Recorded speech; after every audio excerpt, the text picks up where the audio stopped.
Акыркы 7-8 жылдан бери илимдеги аялдардын жана кыздардын күнү белгиленип келет. Бул дата Бириккен Улуттар уюму тарабынан бекитилип, анын негизги максаты илимпоз аялдарды жана ошондой эле жаш ойлоп табуучу кыздарды колдоо болуп саналат. Бүгүн биз Баш каладагы 9-мектепке келдик.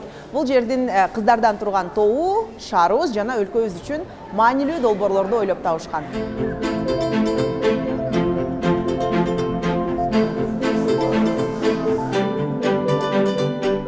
Бишкектин ыш каптаган абасынан жакындарын коргогусу келген Маржан өз колу менен аба тазалагыч жасаган.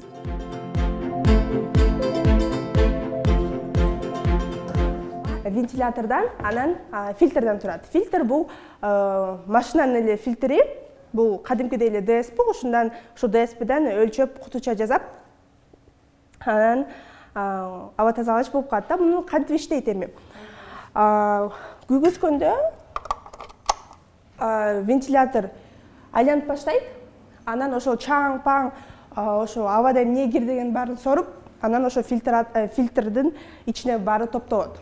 Фильтрди жууганга болбойт, бирок ошо машина айдаган адамдардан сурасам, фильтрди алып чыгып, анан пылесостоп койсо болот экен. Тазалагычты жасоо үчүн Маржан YouTube'дан көптөгөн видеолорду көрүп чыккан. Идеяны ишке ашырууга өзү окуган Бишкектеги 9-мектептин физика боюнча мугалими да жардам берген. Аба тазалагычты эч ким деле көп адам деле колдонбойт, анткени аба тазалагыч магазинде аябандай кымбат турат. 15 миңден 16-20 миң, 40 миңге чейин барат да. Бизде элдин зарплатасы анча деле көп эмес, 250 доллар орточо. Анан эч ким деле ушу аба тазалагычты сатып алалы деп деле эч ким деле ойлонбойт деле болуш керек. Анан ошондуктан биз ушу көргөзүбүз келет, аба тазалагычты кол менен эле 1,5 миңге, 1000 сомго деле жасап койсо болот. Анан ошентип өзүбүздүн ден соолугубузду сактап калабыз. Алгачкы аба тазалагычын мындан 2 жыл мурда жасап, көптөгөн жергиликтүү жана эл аралык көргөзмө сынактарда байгелерге жеткен. Мисалы, жаш олимпоздорго арналган Алматыдагы сынакта 2-нчи орунду багынткан. Буга классташы София да салым кошкон. Идея Маржандыкы. Биз болсо презентация жаздык, көп иштедик, эл аралык сынактарга даярдандык. Ал жерде эмне белек берерине деле кызыккан жокпуз. Мы работали просто для того, чтобы показать эту идею миру. Дүйнөгө идеябызды гана жеткиргибиз келди. Дагы да болсо ааламга жардам берген нерселерди ойлоп тапкыбыз келет. Хотели создавать что-то, что будет помогать людям по всему миру.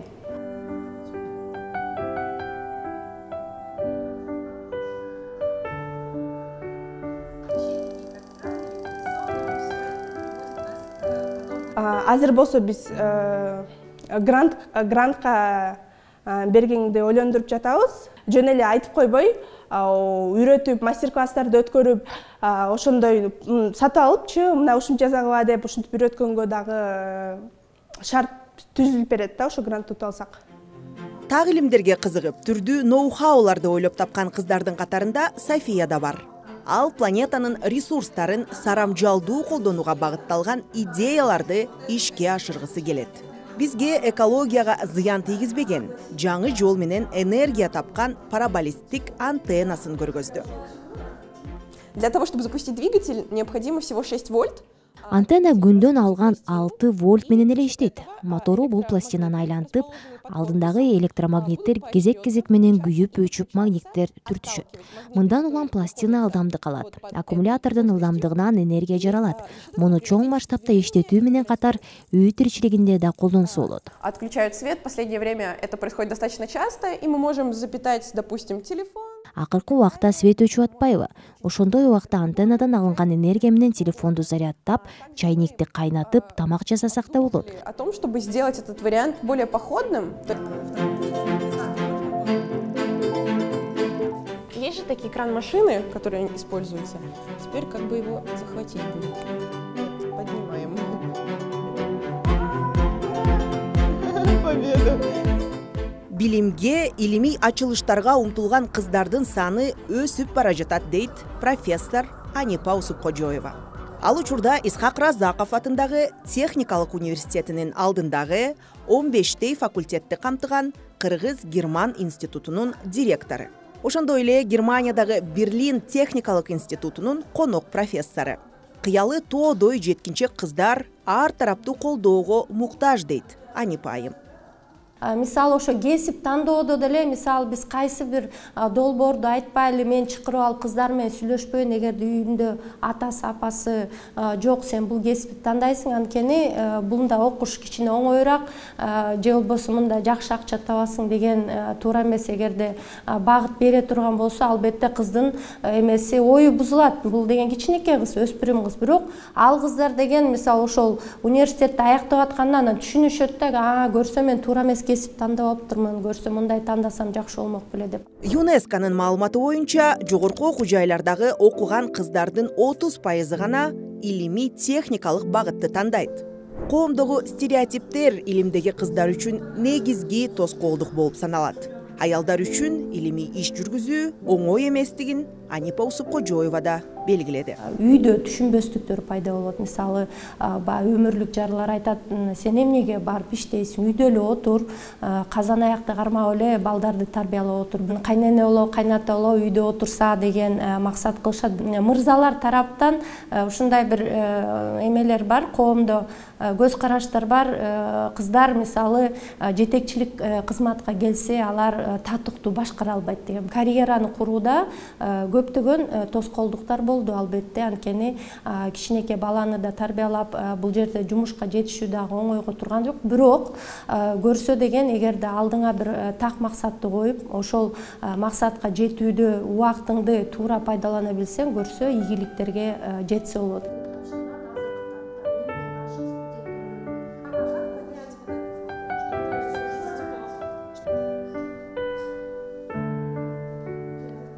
Жылы биздин ушул техникалык Разаков университеттин ушул ректорлугуна шайлоо болгон. Көрсө ушул 60-тан ашык жылдан бери ушул негизи эле университеттин тарыхында бир дагы жолу айымдар өзүнүн ректорлук кызматка кандидатурасын койбоптур. Мен дагы сынап акыркы күнүн калганда жөн эле койдум. Ошо мен коомдо кандай көз караштар болот экен. Албетте ушунчалык уучу болду. Бул ушул мырзалар менен тең тайлашып кантип берип атат, ушу тынч эле отура бербейт беле деп. Бирок менин оюм, мен ушул биздин жеке университеттин эле эмесинде алкагында айтып кетейин. Мен ошол стереотипти жеңе алдым. Аябай көп баягы шайлоочуларды топтой албасам дагы, упай топтой албасам дагы, бирок мен өзүмдү көрсөтө алдым. Айымдарда коркпош керек. Профессор айым азыктарды кургатуу технологиясын изилдеп, дүйнөгө белгилүү лабораторияларда иш алып барган. Ушул багыттагы кандидаттык диссертациясын 29 жашында Алматыда жактаган. Кымызды кургатуунун ар кандай өзгөчөлүктөрүн, технологиясын, режимдик параметрлерин изилдөө боюнча ар кандай иштерди жүргүзүп келгем. Анткени кымызды баягы жай мезгилинде гана биз колдоно алабыз, кыш мезгилинде тилекке каршы колдонууга мүмкүнчүлүк жок. Кымызды кургатууга аракет кылып, жыйынтыктарды алып келдим. Ошо Германиянын белгилүү бир лабораторияларында илимий иштерди жүргүздүм. Анан азыркы тапта деле изилдөөлөрдү жүргүзүп келем. Анипа айым коомдогу стереотиптерди жеңүүдө кыздарды колдогон мамлекеттик жана эл аралык программалардын орду чоң дейт. Ал балдарды коргоо борбору коомдук бирикмеси ЮНИСЕФтин колдоосу менен ишке ашырган илимдеги кыздар долбоорунун эксперти. Илимдеги аялдардын жана кыздардын эл аралык күнүнө карата кереметтүү STEM дүйнөсү аттуу илимий техникалык мастер-класстар өтмөкчү. Ага биздин жаш илимпоз каармандарыбыз Маржан менен София да катышуу үчүн даярдык көрүшүүдө. Экоинженер болгум келет. Ошол именно есть такое направление, называется руководство отходами. Так как я, мага аябай маанилүү, ошол жерибиз таза болуш үчүн, абабыз таза болуш үчүн, таштандыны сорттошубуз керек. Ошонун баары мага аябай жакын өзүмө. Кыргызстанда ошо экоинженерия деген тармактар жок. Анткени ошон үчүн чет өлкөлөрдү карап жатамын.